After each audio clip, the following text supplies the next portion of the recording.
fête de la vie, fête de la liberté. Le vendredi saint de l'homélie du diacre Christophe de la paroisse Saint-Pierre-le-Vieux à Strasbourg,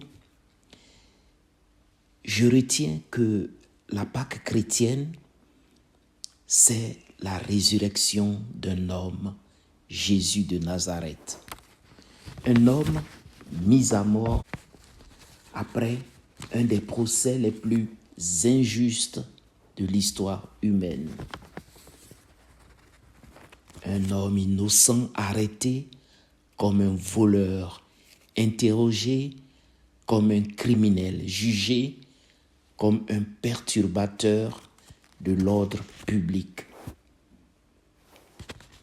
Lui, cet innocent, lui qui demandait au monde de rendre à César ce qui est à César et à Dieu ce qui est à Dieu, est écrasé non seulement par les lois des hommes, mais aussi par les lois religieuses. Les témoins étaient achetés. Les accusations étaient floues. Les juges étaient peureux. Le pouvoir se lavait les mains. Pilate savait que Jésus était innocent. Il l'avait dit, il l'avait répété, et pourtant, il céda à la foule. Il préférait choisir l'amitié de César plutôt que la vérité. Apparemment, Jésus n'avait pas de défense. Ses bourreaux l'avaient défiguré. Il n'avait même pas l'aspect d'un homme. La foule l'avait rejeté. Elle avait préféré Barabbas, un vrai fauteur de troubles, à Jésus. L'humanité que Jésus avait tant aimée le lui rend de la plus cruelle des manières. Mais lui choisit d'aimer cette humanité jusqu'au bout. Jésus fait ce chemin par amour. Il n'y a pas d'autre explication, nous dit le pape François. Seul l'amour fait ce genre de choses. Dieu, en Jésus, s'est fait homme. Il s'est fait l'un d'entre nous. Il a pris sur lui l'injustice de tous les siècles pour que plus jamais personne ne dise « Dieu ne sait pas ce que je vis ». Désormais, nous savons par Jésus que Dieu a subi le mensonge des gens, l'humiliation, l'abandon, le mépris, l'injustice. Mais il ne s'est pas résigné.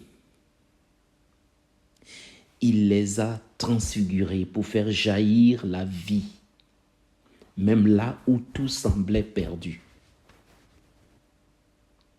La croix du Christ nous dit deux choses essentielles. L'homme est capable du pire, mais Dieu répond par le meilleur. Chaque fois qu'un innocent est condamné, sachons que Jésus est là.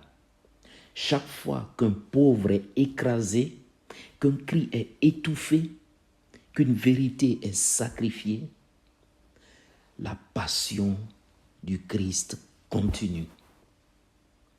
Chaque fois aussi qu'un homme se lève pour la justice, chaque fois qu'un cœur refuse la lâcheté, chaque fois qu'on dit non à la haine,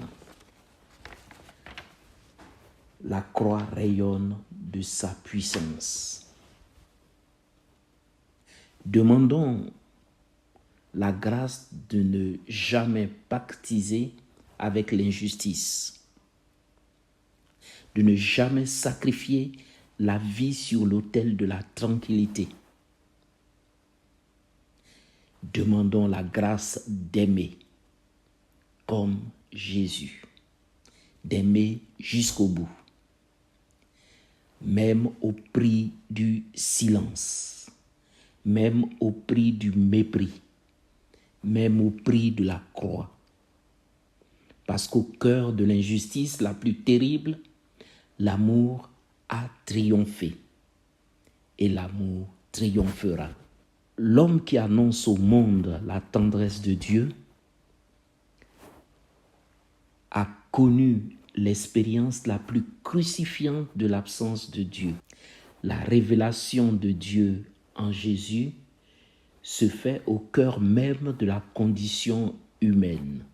Le mystère de la croix est si grand, seuls nous ne pouvons pas le comprendre. C'est seulement à genoux dans la prière que nous pouvons comprendre ce chemin que Jésus a parcouru pour notre salut. Gardons le silence pour laisser résonner en nous l'écho du parcours douloureux de la croix. L'Église nous propose le samedi saint de mettre en avant le silence et la méditation. Attendons cette heure où Jésus sortira vivant et glorieux de ce tombeau. Joie